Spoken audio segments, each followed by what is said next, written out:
Bueno, continuamos con esta segunda parte de la clase de protección del salario frente a la insolvencia del empleador.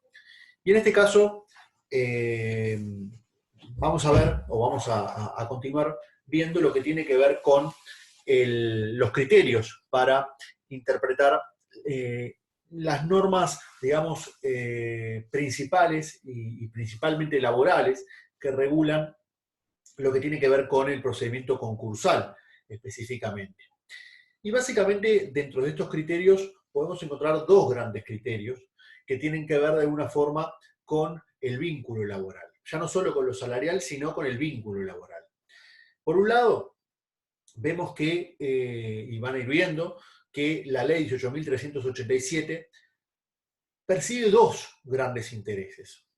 Por un lado, los intereses del trabajador, tendientes fundamentalmente a obtener la efectiva remuneración, en primer lugar, es decir, obtener los créditos que el trabajador tenía derecho a obtener previo a la declaración del concurso y luego de la declaración del concurso, teniendo en cuenta de que en principio la declaración del concurso, no, la declaración judicial del concurso no implica el cierre del emprendimiento.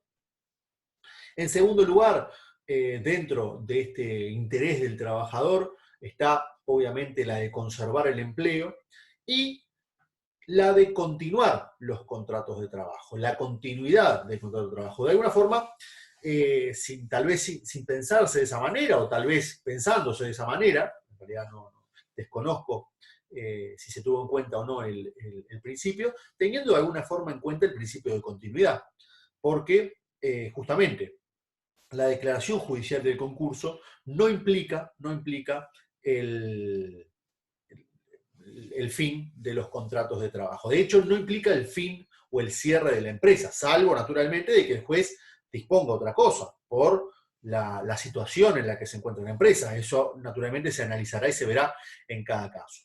Pero esa regla de continuidad del emprendimiento, que es naturalmente interés principal del empleador seguramente, en la gran mayoría de los casos, implica también, por suerte, la continuidad de los contratos de trabajo. Y el otro interés, naturalmente, lo que acabo de decir, vinculado al interés de la empresa, que está principalmente representado en la búsqueda de la continuidad del emprendimiento, en la continuidad de la empresa. Y esto, en realidad, se ha visto reflejado ya no solo en nuestro proceso concursal, en la ley 18.387, sino que también se ha visto en otras legislaciones en las cuales nuestro proceso concursal se basó, por ejemplo, la legislación austríaca, la legislación francesa, la legislación inglesa, en este sentido, según señala, por ejemplo, Rosenbaum y Castello en este sentido. De hecho, este interés también se ve reflejado o corolario de este interés de la continuidad de la empresa, en consecuencia de la continuidad de los vínculos contractuales de la empresa, entre ellos obviamente el contrato de trabajo,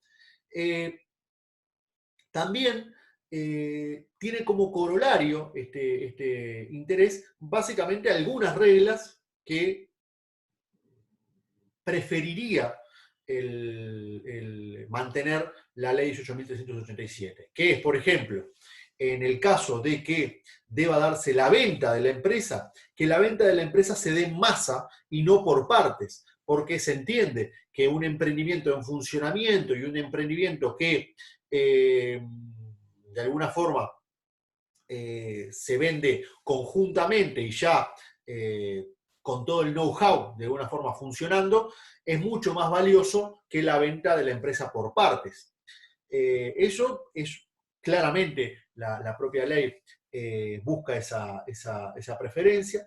También, cuando este mecanismo no logra funcionar, existe el mecanismo de otorgarle y ofrecerle a los trabajadores de la empresa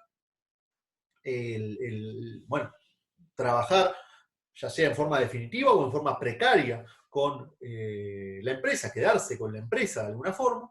Se habilita la formación de cooperativas y también se habilitan mecanismos para que los trabajadores, ya sea a través de ingresos públicos o ingresos privados, por ejemplo, lo que pudieran cobrar de seguro de paro, pueda ser utilizado, por ejemplo, para adquirir la empresa.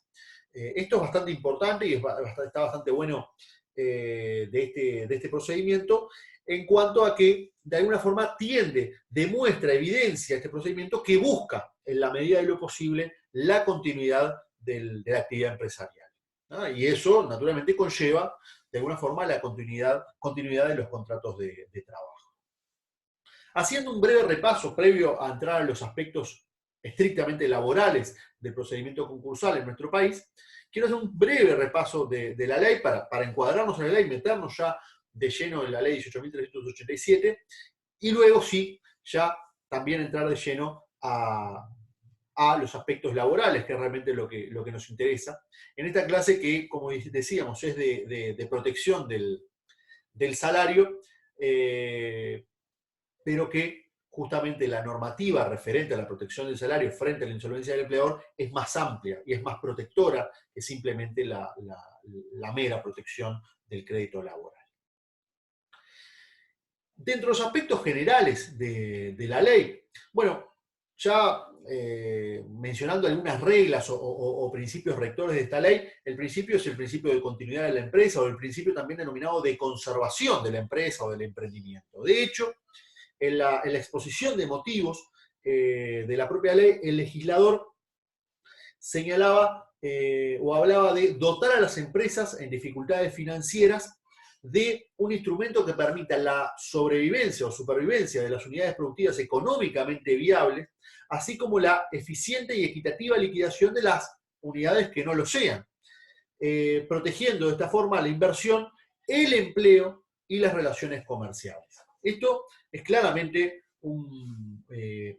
digamos, uno de los objetivos perseguidos por esta ley. Bueno, luego se darán o no se darán este año y algunos de los años anteriores, donde las estadísticas evidenciaban que unas cuantas empresas estaban entrando en concurso.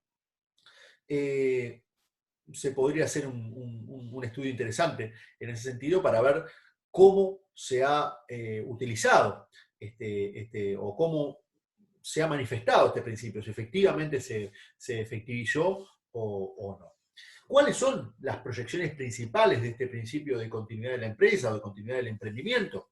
Bueno, en primer lugar, la regla general de que la declaración del concurso, la declaración judicial del concurso por sí sola, no implica el cierre de la empresa, salvo que el juez disponga lo contrario, no implica el cese o clausura de la empresa. Esta misma declaración judicial del concurso no rescinde por sí sola los contratos de trabajo. Esto está establecido expresamente en el artículo 69 de la ley 18.387. También se da una situación que es, de alguna forma, buena para los contratos de trabajo, buena para el trabajador que tiene un crédito a reclamar, pero también, en general, bastante buena para la gran mayoría de los acreedores, que es que los créditos prendarios e hipotecarios quedan suspendidos su ejecución, o se prohíbe, mejor dicho, más que suspensión, se prohíbe su ejecución por el plazo de 120 días. Lo cual, por ejemplo, en el caso de los trabajadores, les abre la posibilidad, que vamos a ver en unos minutos, que es el mecanismo del pronto pago dentro del proceso concursal. Esto les abre esa posibilidad siempre y cuando se den determinados requisitos que ahora vamos a mencionar. También, dentro de las proyecciones de este principio de continuidad, tenemos el de que dentro del proceso concursal, la ley busca y de alguna forma impulsa en forma bastante clara que se tienda a alcanzar acuerdos entre acreedores y deudores, entre la empresa y los acreedores para, intentar darle continuidad a la relación a la actividad comercial y a todos los contratos en general. Y también, volvemos a insistir en este sentido, la venta en bloque de la empresa claramente es el mecanismo preferido de liquidación de la empresa o de venta de la empresa para naturalmente, cubrir las deudas que la empresa pueda llegar a tener. Y esto, de alguna forma, refuerza esa regla del principio de continuidad de la empresa. También otros principios mencionados por la ley, como es el principio de buena fe, el principio de celeridad y economía procesal, el principio de universalidad, donde básicamente implica que la masa activa del concurso estará integrada por la totalidad del patrimonio del deudor e incluso también, naturalmente, los bienes gananciales que pueda llegar a tener el deudor. Por tanto, bueno, este es un principio en realidad estrictamente concursal, básicamente. Tenemos el principio de unidad, o también denominado principio de fuero de atracción, mencionado en el artículo 59 de la ley, que en este caso, de alguna forma, tiene una pequeña excepción, si podríamos llamarlo de esta manera, en el caso del crédito laboral. ¿Por qué? ¿Qué significa este principio de unidad o fuero de atracción? Bueno, implica que todos los acreedores deberán ejecutar sus créditos en sede concursal, es decir, el juez competente para la ejecución de los créditos es estrictamente el juez concursal. Y esto ocurre en todos los casos, sin excepción. Con la única salvedad o con la única, digamos, podemos llamarlo excepción, porque en realidad de alguna forma lo es, que es la posibilidad del acreedor laboral de verificar su crédito ya no en sede concursal, sino la posibilidad de verificarlo en sede laboral. Esto en unos minutos vamos a ampliarlo y vamos a desarrollarlo un poco más. Pero, lo único que realmente no tiene excepción es que la ejecución de ese crédito, incluso el crédito laboral, no puede realizarse en otra sede que no sea la sede concursal competente. ¿Ah? Otro principio, bueno, el principio de igualdad, o también el denominado par conditio creditorum, que implica básicamente la igualdad de tratamiento entre los acreedores quirografarios y también entre los acreedores de las distintas categorías, de las distintas clases de acreedores que pueden haber. Que vamos a ver que en el caso de los acreedores laborales, en principio, tienen un crédito privilegiado, con privilegio general, pero que naturalmente dentro de esa categoría van a ser tratados en forma igualitaria respecto de otros acreedores que estén en su mismo nivel. Dentro de, visto estos principios del procedimiento concursal uruguayo, en general, haciendo una breve reseña y continuando haciendo una breve reseña del procedimiento concursal, muchos de ustedes, esto lo vamos a hacer un poco rápido porque seguramente muchos de ustedes lo habrán visto en Comercial 2 y bueno, seguramente puedan acceder a la bibliografía en ese sentido o hacer un breve repaso de eso, simplemente a modo de mención, dentro de los presupuestos del concurso, recuerden que hay presupuestos objetivos y presupuestos subjetivos. El presupuesto objetivo principal y que debe naturalmente verificarse y que analizará el juez cuando hay una solicitud de declaración de concurso, es que el deudor, que la empresa, entre en estado de insolvencia. Y se entiende como estado de insolvencia por la propia ley cuando el acreedor no puede cumplir con sus obligaciones. Esa es básicamente la principal, digamos, particularidad que tiene este presupuesto objetivo. Y dentro de los presupuestos subjetivos está que la empresa o el deudor debe haber tenido actividad empresaria, comercial o civil. También es importante tener en cuenta que no todas las empresas están incorporadas dentro de este régimen, ya que algunas empresas, por ejemplo, los entes autónomos, los servicios descentralizados, el Estado en general, obviamente, los gobiernos departamentales, y en un principio las instituciones de intermediación financiera, no se les aplica este procedimiento. Recientemente se ha modificado respecto a las instituciones de intermediación financiera esta regla, estableciendo de que si bien en principio no se les va a aplicar este procedimiento de liquidación, el procedimiento concursal de la ley 18.387, sí podrá ser un procedimiento subsidiario de liquidación, en el caso estrictamente de las instituciones de intermediación financiera.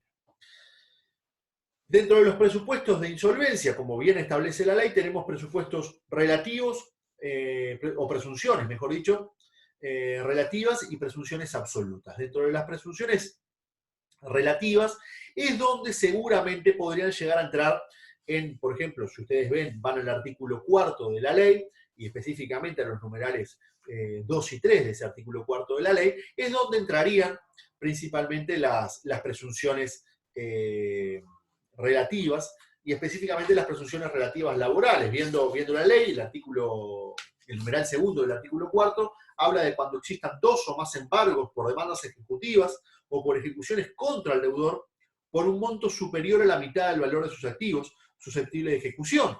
Por ejemplo, si este embargo fuera laboral y cumpliera con estos requisitos mencionados por este numeral, podría ser una puerta de entrada para que el acreedor laboral solicite la declaración del concurso. Y también cuando existan una o más obligaciones del deudor que hubieran vencido hace más de 3 meses. En este caso también, si el trabajador lograra comprobar que hace más de 3 meses, por ejemplo, no se le paga el salario, por decirlo de alguna forma, como consecuencia de la situación empresarial, lo habilitaría a pedir la declaración del concurso. Y dentro de los legitimados, a quienes pueden solicitar la declaración del concurso, bueno, en este caso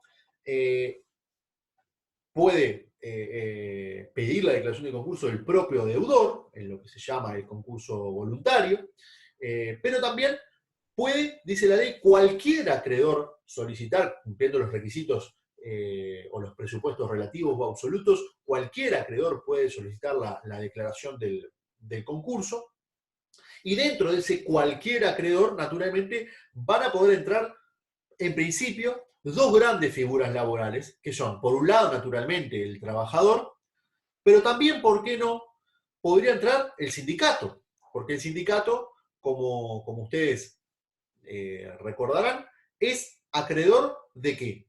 Es acreedor de un crédito importante, muchas veces cuantitativamente importante, como es la cuota sindical. En este caso, cuota sindical que en muchos casos es retenida por el propio empleador. En este caso, esa cuota sindical, si el empleador no paga el salario o está atrasado en el pago del salario, también seguramente va a estar atrasado en el pago de la cuota sindical, cuyo acreedor principal no es el trabajador, sino que es justamente el sindicato. Por lo tanto, de alguna forma, vemos aquí 2 grandes figuras laborales, básicamente, que pudieran, o que pueden, mejor dicho, ser acreedores del deudor en este caso. También otras figuras pueden solicitar la declaración de concurso. Bueno, ahí los remito un poco a la ley. Dentro de los acreedores laborales es importante ver cuáles serían los requisitos. Cuando hablo de acreedores laborales, en este caso hablo de trabajadores y el sindicato. ¿Cuáles serían los requisitos que debe cumplir uno u otro para solicitar la declaración de concurso? Y allí la ley es bastante clara. Entre los artículos 7 a 9 de la ley remiten básicamente a los artículos 117 y 118 del Código General del Proceso y exigen básicamente que el acreedor laboral demuestre o aporte elementos de juicio que acrediten la existencia de esa presunción de insolvencia, de ese estado de insolvencia por parte del empleador. No se exige, en el caso del acreedor laboral, esto es muy interesante, no se exige contracautela, es decir, no se exige una contragarantía a los efectos de salvaguardar los daños y perjuicios que se le puedan generar a la empresa como consecuencia de esta solicitud de declaración de concurso, pero no obstante, el acreedor laboral no está exento de la responsabilidad por daños y perjuicios que pueda generar cuando haya solicitado en forma abusiva o en forma o sin ningún tipo de fundamento esta declaración del concurso. ¿Ah? Pero estos básicamente son los requisitos, es decir, principalmente presentarse cumpliendo los requisitos del artículo 117 y 118 del Código General del Proceso, es decir, cómo se presenta la demanda, cómo debe ir acompañada la demanda, y presentar naturalmente los elementos de prueba que acrediten la situación de insolvencia del empleado.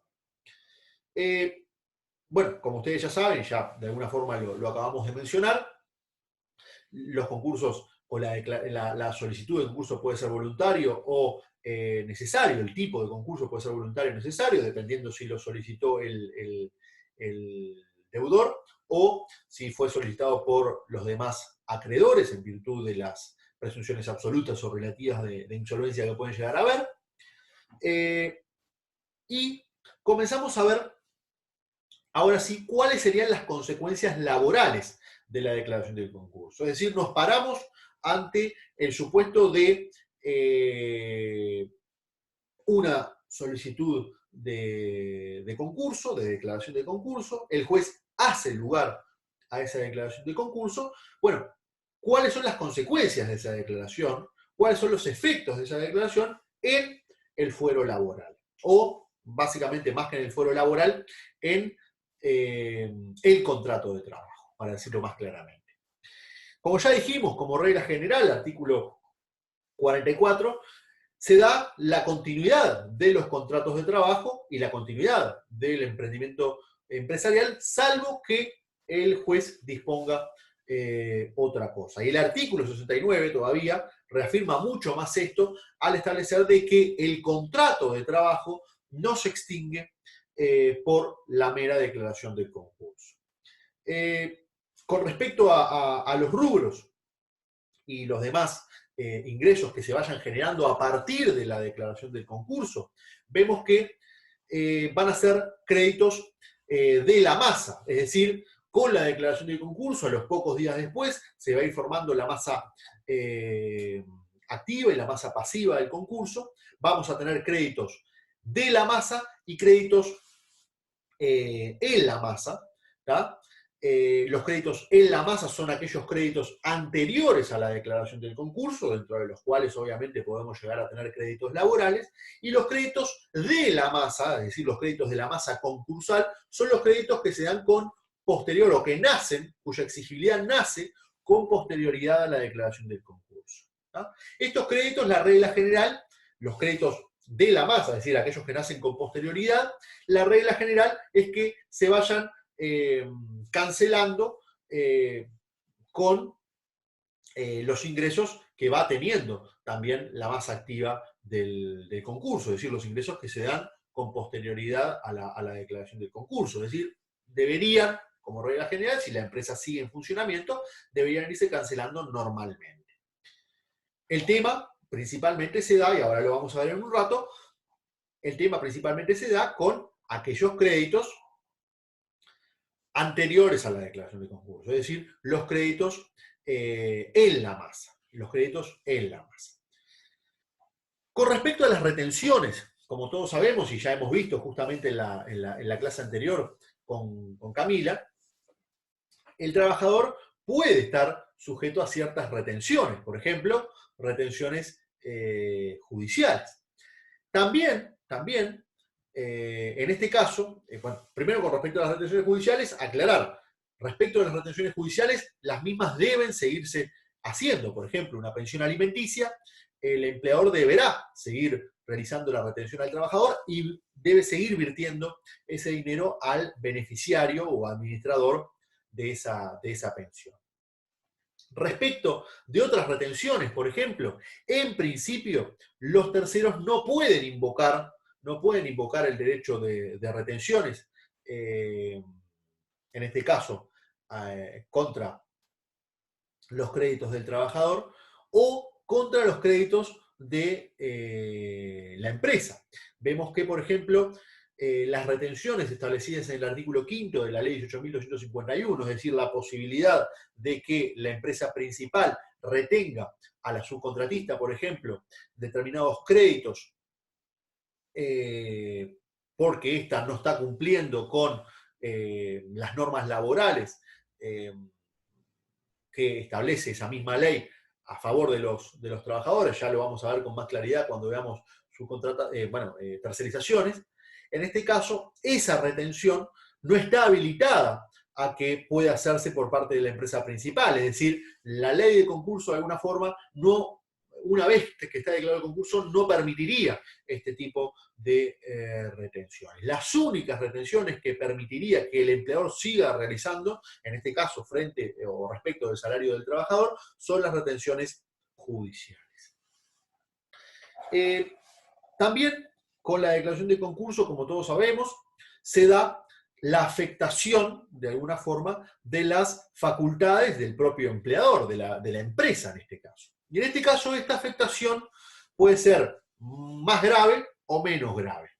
Puede ser, básicamente, puede implicar una suspensión en sus facultades de dirección en la empresa, lo que implica y tiene clara incidencia en el fuero o en el contrato de trabajo, como consecuencia de que el empleador pierde la potestad básicamente de administrar. En consecuencia, pierde, por ejemplo, la posibilidad de contratar personal, pierde la posibilidad de ejercer, por ejemplo, el ius variandi, pierde la posibilidad, por ejemplo, de ejercer, en muchos casos, el poder disciplinario, pierde la posibilidad, por ejemplo, de despedir a los trabajadores si esto no lo dispone el síndico. Recordemos que cuando el deudor en el procedimiento concursal es suspendido de sus funciones, es sustituido por el síndico. Es decir, ya el empleador de alguna forma muta la figura del empleador y pasa de alguna forma a ser el que verdaderamente manda en el contrato de trabajo, pasa a ser de alguna forma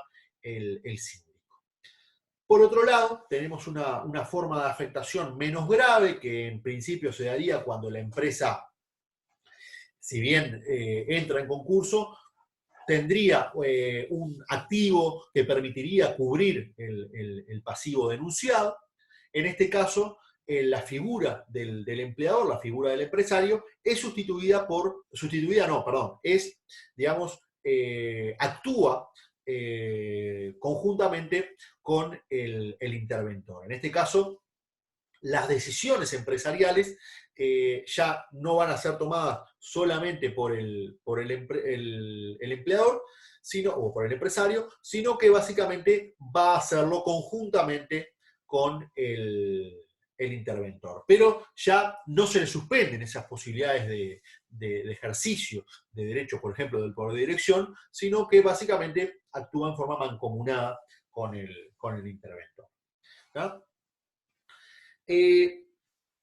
También es importante tener en cuenta, como otro efecto importante de la declaración judicial de concurso, es que esta declaración judicial de concurso, la mera declaración judicial de concurso, no implica la posibilidad de que el trabajador pueda realizar juicio. El juicio, sin perjuicio de que tenemos el fuero de atracción, el acreedor laboral va a poder seguir igualmente haciendo juicios laborales, o va a poder realizar un juicio laboral contra la empresa, si lo entiende necesario y si tiene que realizar ese juicio, e incluso naturalmente va a poder en la órbita de competencia laboral, va a poder en los juzgados laborales, va a poder verificar su crédito, ¿no? Lo que sí, como ya volvemos a enfatizar esto y como decíamos, la ejecución de ese crédito sí o sí debe realizarse en el fuero concursal.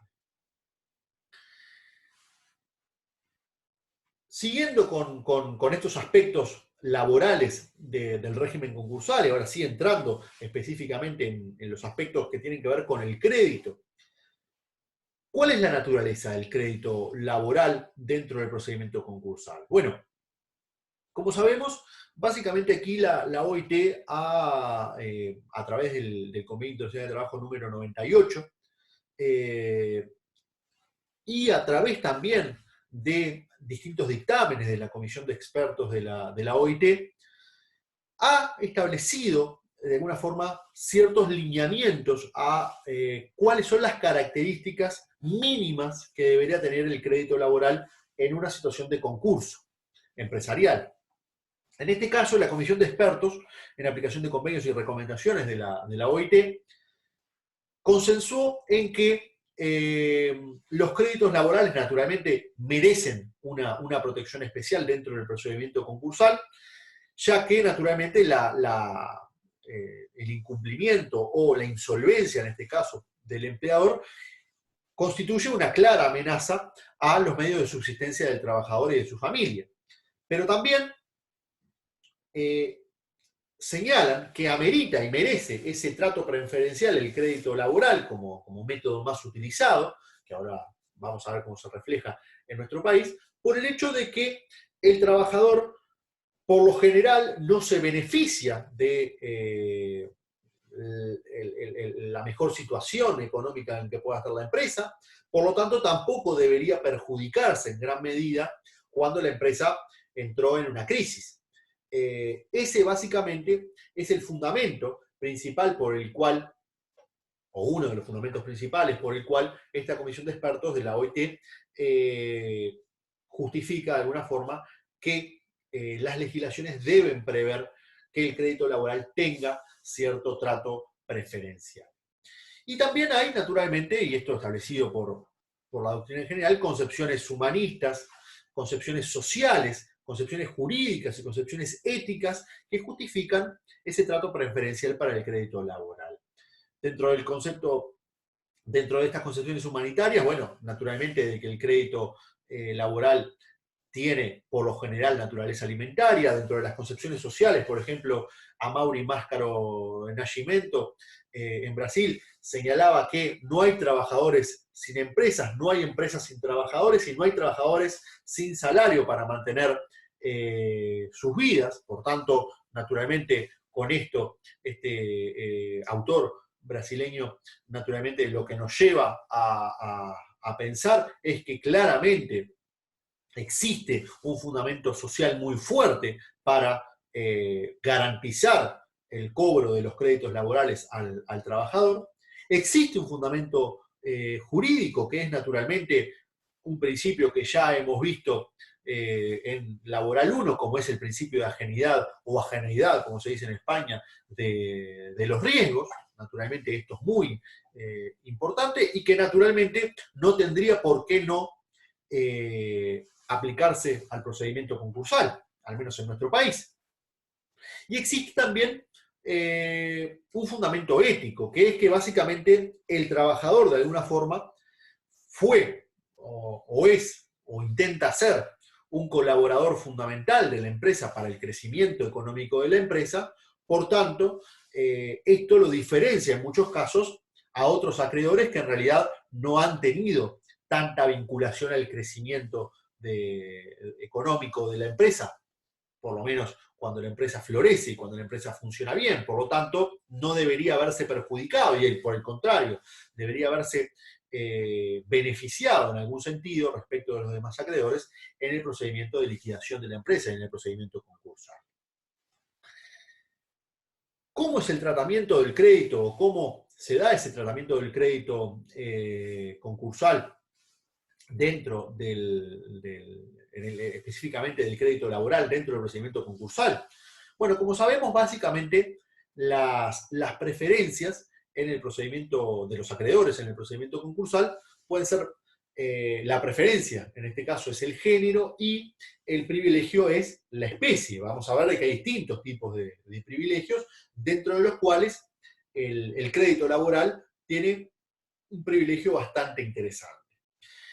Vamos a ver de que existen créditos, vemos o sabemos, mejor dicho, de que hay créditos preferentes que no son o no tienen un privilegio específico, que son los créditos que están en la cúspide de preferencia, que son obviamente la hipoteca y la prenda. Y también tenemos determinados créditos, es decir, los créditos contra la masa o los denominados créditos no concursales, es decir, aquellos créditos que se dan con posterioridad a la declaración del concurso, donde en este caso estos créditos se van a ir cancelando, deberían irse cancelando automáticamente en cada vencimiento que estos tengan. Es decir, el concurso se declara en el 1 de marzo de este año y el salario de los distintos trabajadores va a vencer el nuevo salario seguramente a partir del 1 de abril. Bueno, ese crédito deberá irse cancelando con lo que vaya ingresando a la empresa. Todo crédito laboral posterior a la declaración del concurso va a ser un crédito contra la masa, es decir, todo salario, aguinaldo, pago de licencia, pago de una indemnización por despido, bueno, lo que sea, irá posteriormente a la declaración de concurso, irá cancelándose mes a mes. Básicamente, esta es la declaración, esta es la situación de los créditos contra la masa. Pero también tenemos la situación de los créditos de alguna forma más vulnerables, por llamarlo de alguna manera, que son los créditos en la masa, es decir, los créditos que se devengaron, es decir, cuya exigibilidad se dio con anterioridad a la declaración del concurso.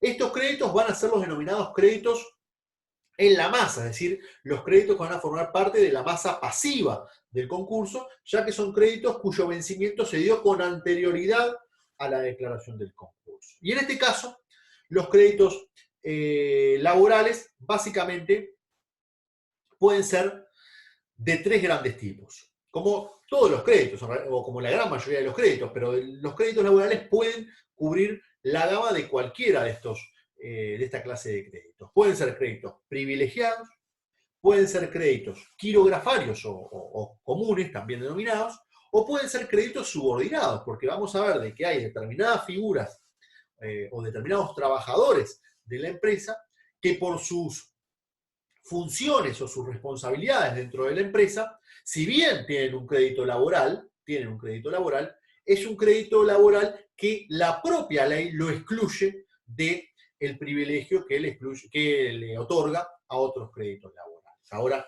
voy a explicar esto con mayor detenimiento en unos segundos.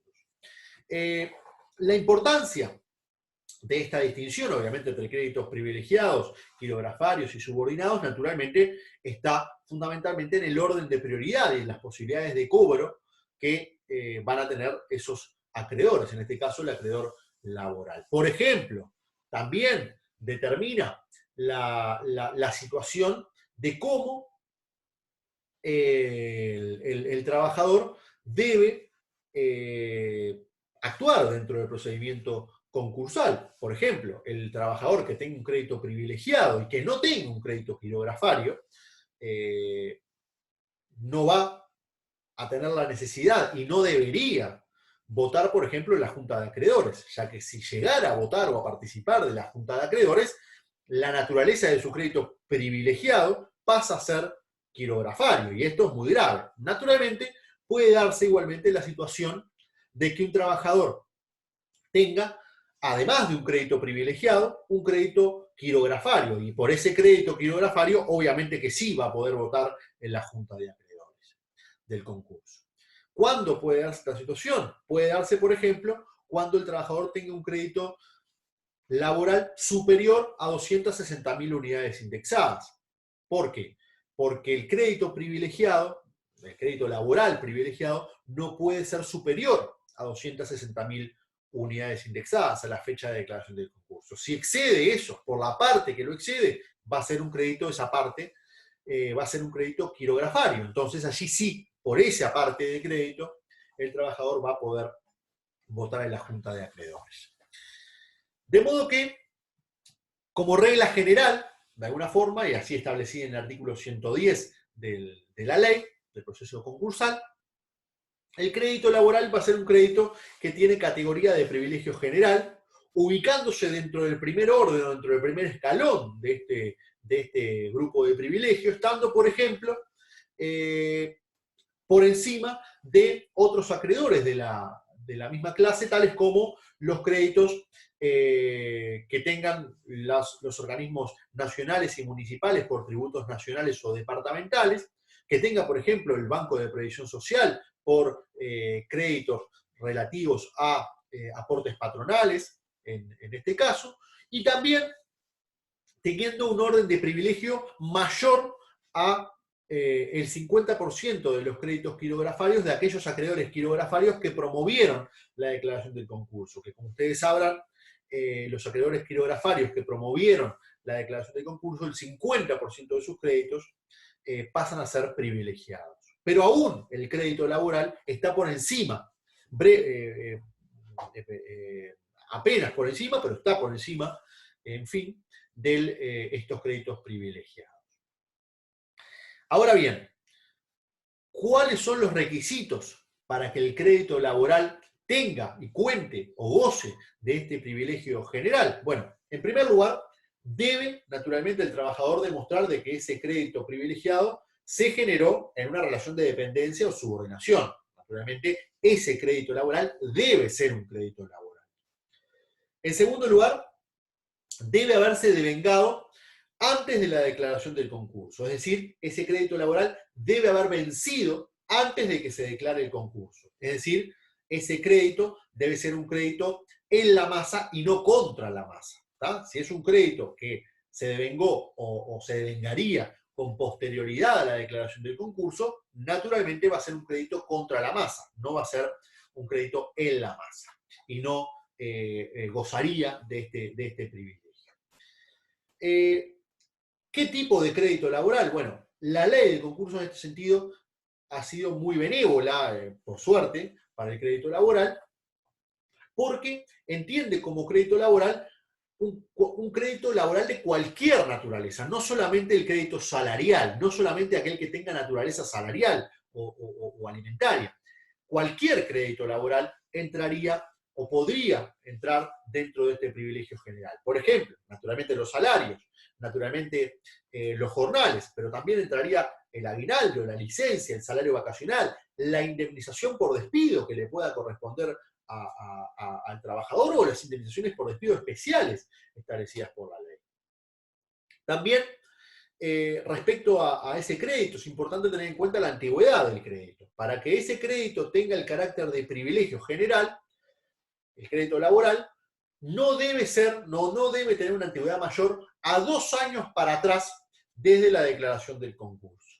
Esto es importante, porque si el crédito que se está intentando hacer valer tiene una antigüedad mayor a 2 años del concurso, si bien va a poder hacerse valer dentro del concurso, no va a ser con carácter de privilegio, sino que va a ser en todo caso un crédito quirografario común, es decir, y teniendo en cuenta también, naturalmente, la prescripción de ese crédito, que, como ustedes sabrán, vamos a ver más adelante, por la ley 18.091 de prescripción de los créditos laborales, no pueden ser créditos mayores a 5 años para atrás.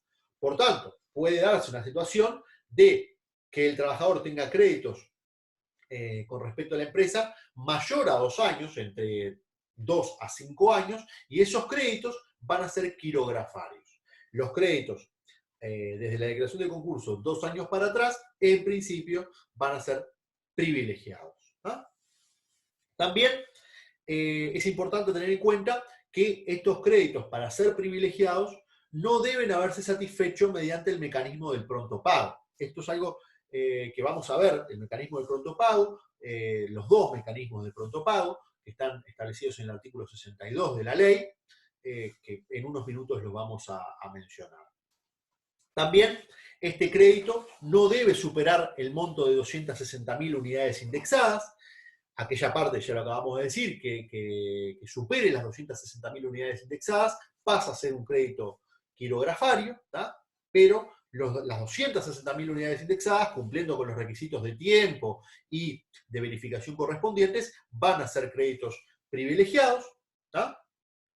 En el caso específico de los créditos en monedas extranjeras, por ejemplo, un trabajador que gana en dólares, ese crédito se va a pasar a pesos, a moneda nacional, al momento de la declaración del concurso.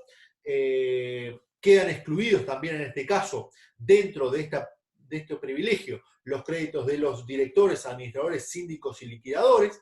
En el caso de los directores y administradores y de todo aquel que tenga poder de decisión realmente en la empresa, su crédito no va a tener ningún tipo de privilegio, si bien puede ser un crédito laboral, no va a tener ningún tipo de privilegio, no va tampoco a ser un crédito quirografario, sino que va a ser un crédito subordinado, es decir, pasa al final de la cola para el cobro. Es decir, es un crédito que aún pudiendo ser un crédito laboral en algunos casos, en este caso no va a tener ningún tipo de privilegio laboral. Ni siquiera tampoco el mecanismo, obviamente, del pronto pago.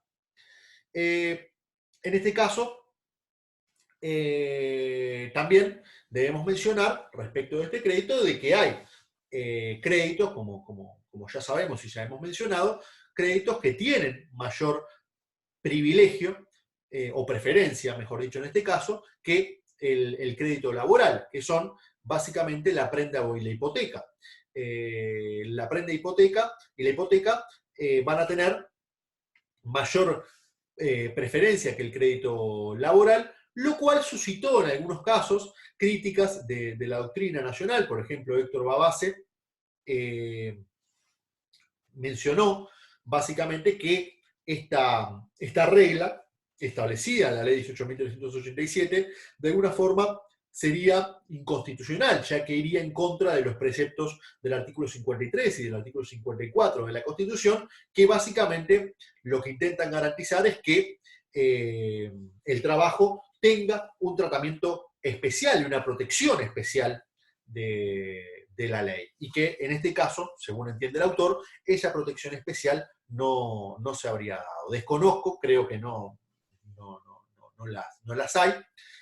Si se ha planteado algún tipo de inconstitucionalidad en este sentido. Yo creo que en realidad, en muchos casos, esa inconstitucionalidad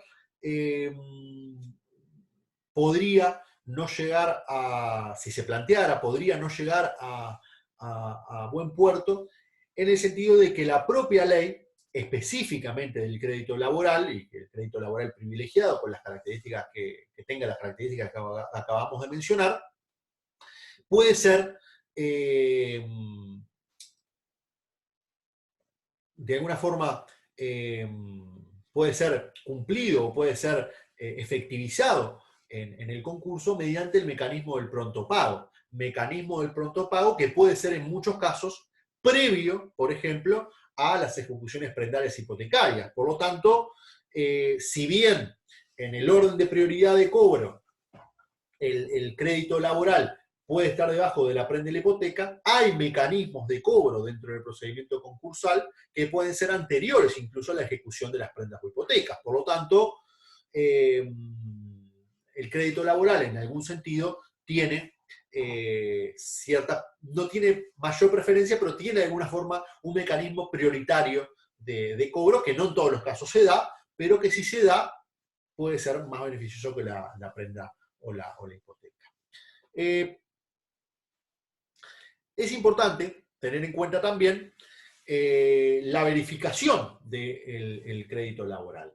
Vemos que los créditos laborales, como ya dijimos, pueden ser en la masa o contra la masa, es decir, anteriores o posteriores a la declaración del concurso. En este caso, el trabajador debe verificar los créditos en la masa o los denominados créditos también concursales, es decir, aquellos anteriores a la declaración del concurso. Y el artículo 59 de la ley, específicamente para el crédito laboral, no para otros créditos, habilita la posibilidad de verificar el crédito concursal, es decir, el crédito en la masa, habilita la posibilidad de que el trabajador acceda a verificarlo directamente en el procedimiento concursal o, por el contrario, acceda a verificarlo dentro del procedimiento laboral y dentro de la jurisdicción laboral, dentro de la competencia laboral. Esto es importante porque en la práctica, sin perjuicio de que uno pensaría, bueno, pero ¿qué fundamento o qué beneficio puede tener para el trabajador ir al procedimiento laboral y dentro de la competencia de los juzgados laborales a verificar su crédito cuando después va a tener que presentar ese mismo crédito dentro del procedimiento concursal? Bueno, puede tener cierta importancia. ¿Por qué? Porque naturalmente muchas veces los criterios de protección que la jurisprudencia laboral va a tener respecto del crédito laboral y el conocimiento que la jurisprudencia laboral puede llegar a tener respecto de ese crédito, puede actuar de alguna forma en forma más beneficiosa para el trabajador que intenta hacer valer ese crédito. Con esto, ojo, no estoy diciendo que por lo menos de mi parte, haya una preferencia a verificar el crédito en una sede o en otra, en una sede judicial o en otra, pero podría ser ese el fundamento que persiguió este artículo 59 de la ley. De cualquier forma, el crédito dentro del procedimiento laboral, el crédito que se intenta verificar dentro del procedimiento laboral, va a quedar verificado cuando haya una sentencia firme que justamente,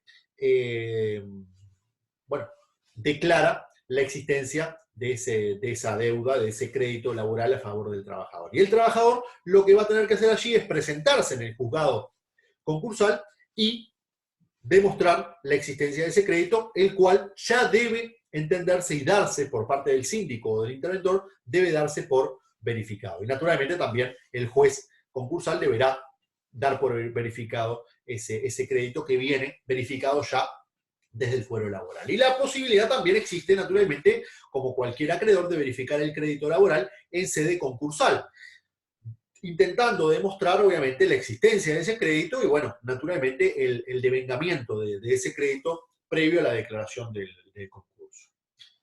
También existe la posibilidad, igualmente, es importante señalarlo, que el acreedor laboral, esto puede obviamente tener más gastos para el acreedor laboral, pero existe la posibilidad, y corresponde mencionarlo, de hacer una verificación mixta, es decir, intentar verificarlo en sede laboral e intentar verificarlo en la sede concursal.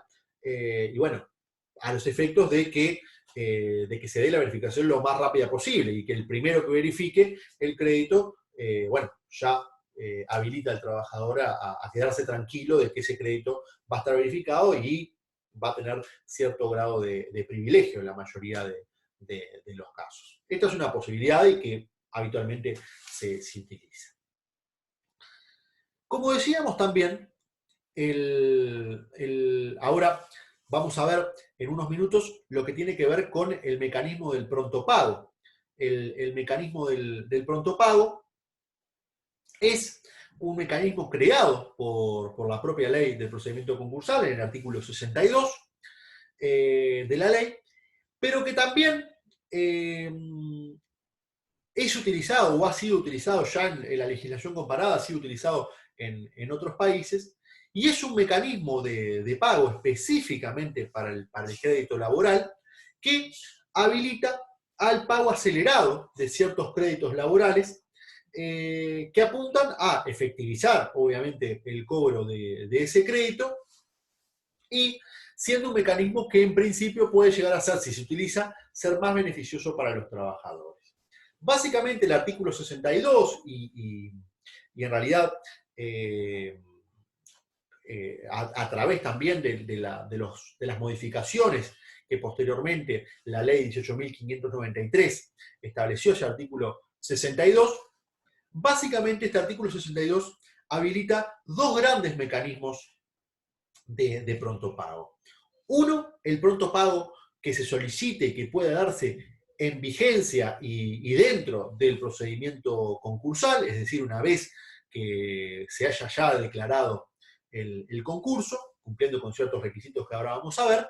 Y también tenemos el mecanismo del pronto pago fuera del procedimiento concursal, que es básicamente este mecanismo ampliado o creado por la ley 18.593, que es cuando la empresa básicamente está en estado principalmente de abandono o de desmantelamiento y no estamos dentro de un procedimiento concursal.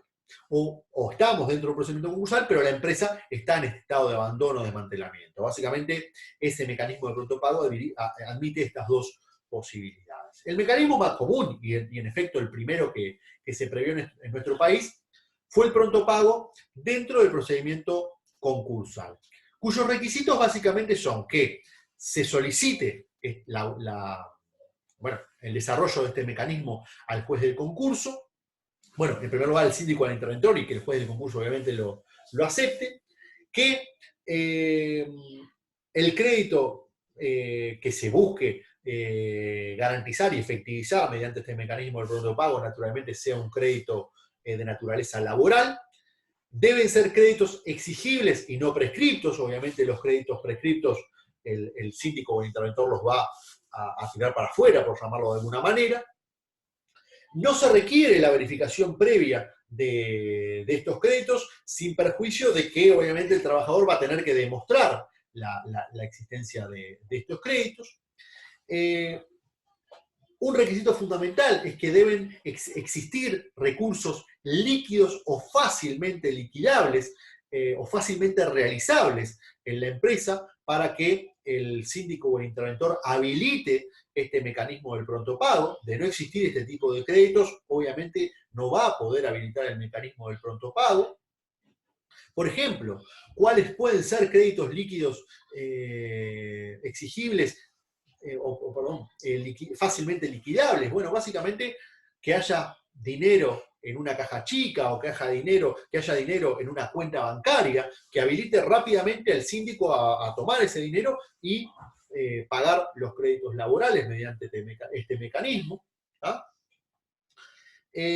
Naturalmente, dentro de este mecanismo es que el juez debe habilitar el mecanismo del pronto pago, obviamente previamente aceptado por el síndico o el interventor, y el juez igualmente es importante tener en cuenta que puede rechazar este mecanismo del pronto pago básicamente por dos posibilidades. Una, cuando el crédito sea litigioso o no surja claramente de la documentación que existe en la empresa, de la documentación contable que existe en la empresa, o cuando se presuma la existencia de una connivencia dolosa entre el trabajador y el empleador para crear de alguna forma este crédito. Es decir, se han dado situaciones de, por ejemplo, empresas que previo, pocos días antes del concurso, o de entrar en situación de concurso, le firmen vales a los trabajadores a favor por sumas a veces irrisorias o por sumas que no se compadecen con ningún crédito laboral. En este caso,